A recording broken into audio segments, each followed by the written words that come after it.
don't think it's any secret that I have a disdain for most family vlogging channels. And in this video, the topic we're talking about kind of shows why I hate family vlogging channels. Hi guys, Joseph the World here, and today we're going to be talking about the Kelly fam, or the Kelly family, a YouTube family vlogging channel with over 18,000 subscribers, but most of their content relies upon TikToks where they get usually 100,000 views or a few 100,000 views, and they have over 1 million followers. And recently, they found themselves in hot water or some, I won't even say drama. Well, it is drama in a way, but honestly, I don't know what the hell they were thinking. Basically, they made or decided to make a YouTube video / TikTok that garnered over a few 100,000 views or 1 million views. But regardless, they made a TikTok where their son was too short to go on a certain ride. So that means he can't go on it for safety reasons because he's too short, because there's a possibility of him slipping out and falling off the ride or coaster or whatever he wanted to go on. So they had the genius thought of, let's super glue something to the bottom of our kid's shoe to make him tall enough to go on these rides, aka endangering their own son for TikTok and YouTube views. Our thrill-seeking boy who can't get enough of Disney theme park rides. The only problem, you ask? He's just not tall enough for the big ones. But we didn't want that to stop him from feeling the rush, so we took matters into our own hands and crafted a shoe that just might do the trick. With the help of towering heels, extra flip-flop bottoms, and some Gorilla Glue, we possibly discovered the ultimate theme park hack. And I think it's very easy to say that is very unsafe for that child. Like, these height regulations and height requirements aren't there for nothing, just to piss off people that aren't tall enough. They're there for safety reasons. Like, if you're too like, let's just say that, like, height level you have to be for whatever ride is this tall, and I am like that tall, I could slip out of that. Like, there's a danger. And obviously that kid might have asked for this kind of video, I don't know, I highly doubt it anyway. But the kid's safety should come first over TikToks and YouTube videos. Let's talk about their first response. Now, ladies and gentlemen, and everyone else in between, do you think they took accountability and said that they're going to be better in the future?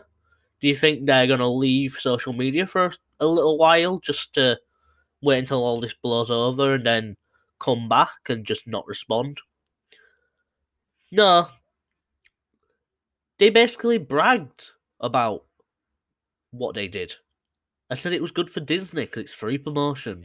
We got through their system and got him on the ride. And number two... So why would they comment on this? They're going to be like... This is like bringing a lot of attention to Disney. Yeah. Like, people are thinking about Disney. Like, subliminally thinking about Disney. So my brain, I just lost brain cells here and that. How do people like this get so out of touch with reality that they don't realise, one, how is this good free publicity / promotion for Disney? And how do you come up with the idea to try to do this and endanger your son just for a TikTok and YouTube video? Obviously, that first response on that TikTok live stream didn't go over well with a lot of viewers who watched it and clicked it. So, they released another one, basically calling everyone dumb, and tried to say that they didn't do what they said they originally did in a TikTok. Never, ever, ever put my kids in actual danger. That's number one. Number two, I would never condone any other parent trying to put their kid on a ride that they're not tall enough or something that's not safe for them. So why'd you make the video then? Number three, you don't actually know what happened. In the video, you didn't see him going on any rides. All you saw was him wearing a platform shoe that made him way over the height of 38 inches. You want to know why? Because he's already tall enough with regular shoes to be 38 inches tall. So before you start throwing stones, get the facts. Do you know how ironic it is for him to say that? But we'll talk about that in a minute. But I'm sorry, forgive us for calling you out for something that you said you did in a TikTok, and then later retracting that statement, saying it was fake and he was already tall enough. Sorry for not, clarifying that when you showed footage of him not being tall enough to a certain height on one bit, and then saying and showing him at the amusement park at Disneyland with those fucking shoes on. That had the thing super glued to the bottom of it to make him tall. And the whole reason that whole statement is ironic, because in the now deleted YouTube video, he even says that the kid wasn't tall enough to get on the rides. Cannon's 37 inches tall, but for him to get on the majority of the thrill rides, he needs to be 40 inches tall. So he's actually such a hypocrite. You can't say we're stupid for not realising the kid was tall enough in the first place, when in one TikTok, which is now deleted by the way, but in the original TikTok you said he wasn't tall enough, and then after you've said that, he was already tall enough in the first place, you can't then can't delete the YouTube video. Wait, you even say yourself he is not tall enough. He even said how tall the height level is and how tall the kid is. I'm sorry, but no, you cannot blame people for believing what you said you were going to do in the original video. That's just idiotic. That's just being a plain idiot.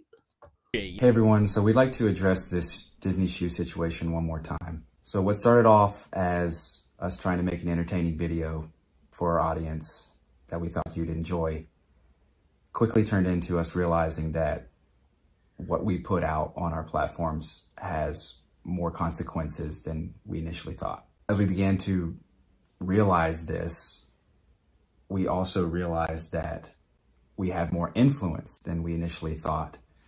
And that influence, if presented in a negative way, could have a ripple effect that could potentially cause harm or danger to someone else. So now, after all the backlash and coverage from other bigger commentary channels, now do you only realise that this could have an effect on, their obvious young fan base, and will encourage them to go try it out in whatever amusement parks or Disneylands they go to. And the fact that they would say that and not talk about how their child was actually in danger in that most recent apology video that came out 12 days ago is honestly bad. And honestly, I don't believe him. I don't believe him.